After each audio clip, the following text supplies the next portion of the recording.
said. "You didn't call me for the fellowship and biscuits and gravy." "I just think it's wrong, is all," Mickey said. "The way Larry Cobb has spent his whole life making money by wiping his ass with people in this town. You can either prey on it or shoot his ass." Mickey shook his head. "What if there was another way?" Kyle squinted through the smoke as he studied Mickey's face. Mickey knew he was interested, that he had him, even just a little. He'd been about half and half whether he was going to even mention the thing, but he knew he needed help, and Kyle Hazelwood was one of the few people he trusted in Tibaha County, this busted-ass place 90 miles from Memphis and too damn close to Tupelo. He needed a friend right now, a man he could rely on to get the job done. "He ever tell you about his special room?" Mickey said. "You talking about that room off his closet?" "Yes, sir." "Where he keeps his found money?" "Is that what he called it?" "I seen it," Kyle said, rubbing his nose. "Larry'd get drunk on wild turkey and he'd wander back there just to show you what he got.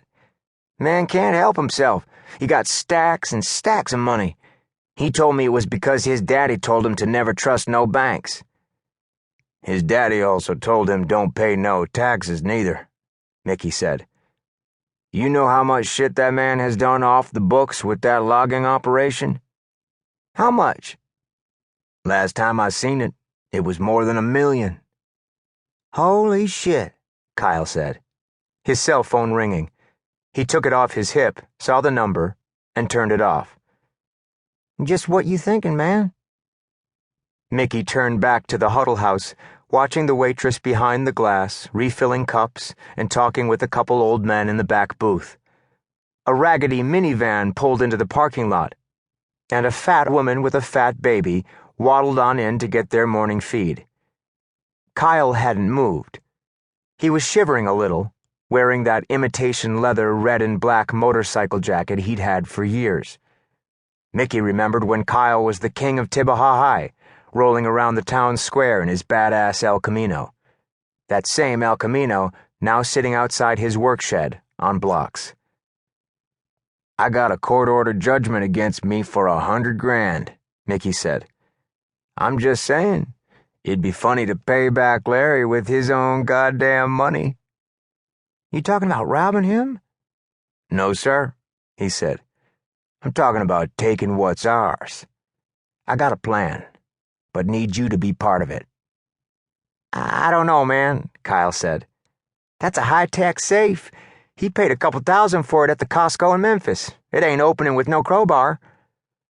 Mickey pushed himself away from the big truck. "You don't need a crowbar if you got the combination." "How the hell you know that?" "I used to be his favorite son-in-law." "You were his only son-in-law." I'm just talking," Mickey said.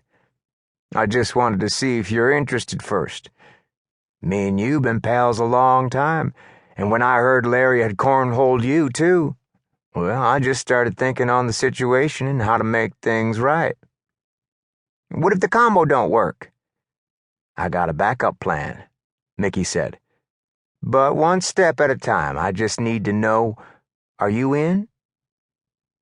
The wind kicked up Kyle's long graying hair, the pinpoint of the Marlboro glowing in the morning cold. Trucks and cars sped up and down Highway 45, passing Tibaha like it wasn't no more than a speck on a map. Mickey had wanted to buy him a new jacket for Christmas, but then he'd forgot. If this here deal worked out, Kyle could buy something made of real leather this time. Maybe he could help Kyle pull himself out of the shit. That was the least he could do. "How about I let you know?" Kyle said. "Think on it." "I will."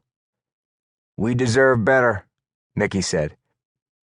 "I done some things I ain't proud of," Kyle said. "Drugs, drinking and shit. But nothing like this. I ain't no criminal." "Shit, you know stealing from a thief ain't stealing at all." "What is it then?" Mickey rubbed his face and spit on the eroding ridge. "Justice." Quinn Colson sat behind the wheel of his official sheriff's